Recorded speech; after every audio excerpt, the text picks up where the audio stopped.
बचाओ हो गया और फिर बीजेपी जीतते जाती है।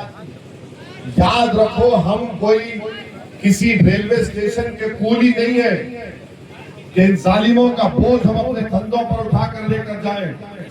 हमारे दादा ने, हमारे परदादा ने इनको अपना बोझ समझकर उठाया और इन्होंने हमारी कुर्बानियों पर, हमारी लाशों पर अपने इख्तिदार के महल को तामीर करवा दिया।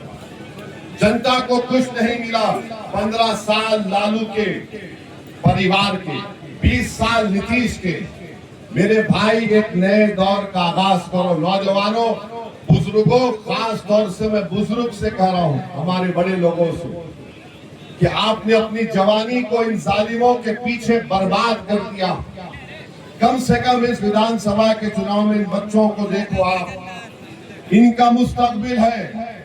बिहार में करीब 60% आबादी, 60% आबादी 25 साल से कम उम्र नौजवानों पर मुश्तमिल है। नौजवानों, ये लड़ाई जो आज मजलिस ओवैसी लड़ रहा है, ये तुम्हारी लड़ाई लड़ रहे हैं। मैं हैदराबाद से आकर मैं हैदराबादी को नहीं खड़ा कर रहा हूं। मैं हैदराबाद से आकर तुम्हारे वोट लेकर अपने जमीन का सौदा नहीं कर रहा हूं। ये लड़ाई आपकी है।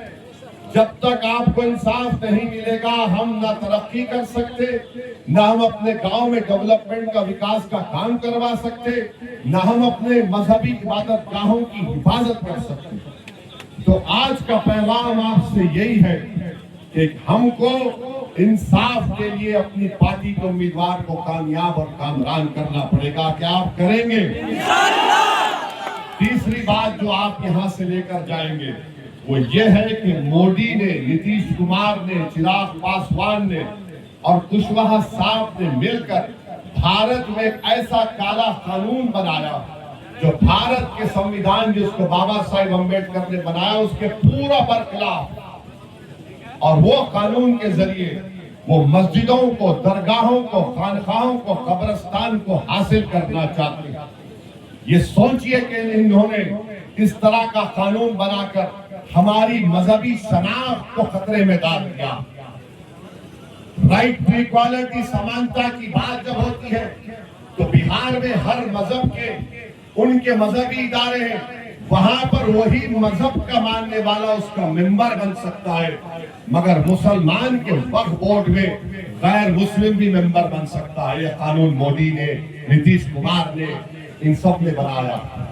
इसको भी ख्याल रखिए। और आखिरी बात, चौथी बात, भ्रष्टाचार नीतीश कुमार की राज में आम हो चुका है। रिश्वत, कोई भी गरीब म्यूटेशन के लिए जाता है 3000 रुपये पूछा जाता है, 6000, रजिस्ट्रेशन के लिए 2000 रुपये, नहीं देंगे तो जांच होगी। आवास योजना के लिए पैसे, पेंशन के लिए पैसे। पिछले 5 साल से मोदी और नीतीश कुमार की सरकार ने भ्रष्टाचार को आम कर दिया। दिल्ली में बैठकर मोदी बोलते, ना मैं खाऊंगा ना खाने दूंगा, मगर मोदी ये कह रहे हैं कि ना खाऊंगा ना खाने दूंगा, मगर बिहार में तुम लूट सकते, गरीबों का खून चूस सकते। तो इसीलिए आपसे कह रहे कि ये एक नई तारीख लिखने का वक्त है। नौजवानों, ये जो ताकत तुम्हारे पास है ना, एक विकल्प है, मुतबादिल है आपके पास। आप मंजलिस को मजबूत करिए, अपने बुजुर्गों को राजी करिए, अपने हमारी इस बात को, आपकी पार्टी के पैगाम को हमारी माँ और बहनों तक पहुंचाइए और अपनी पार्टी को कामयाब करिए। ये मेरे लिए नहीं, ये आपकी कामयाबी होगी। बिहार ताकतवर उसी वक्त होगा जब बिहार की सबसे बड़ी अक़लियत के पास इज्जत होगी, मुकाम होगा, उनका हिस्सा मिलेगा उनको। बिहार के असेंबली में एक अख्तरुल ईमान है, एक एमएलए है। आपने देखा कि एक अख्तरुल ईमान ने कितनी मेहनत की, कितनी जुस्तजू की, और हर आपके हमारे गरीब मजलूम अवाम के मसले पर बेबाकी के साथ अख्तरुल ईमान ने उसको बयान किया।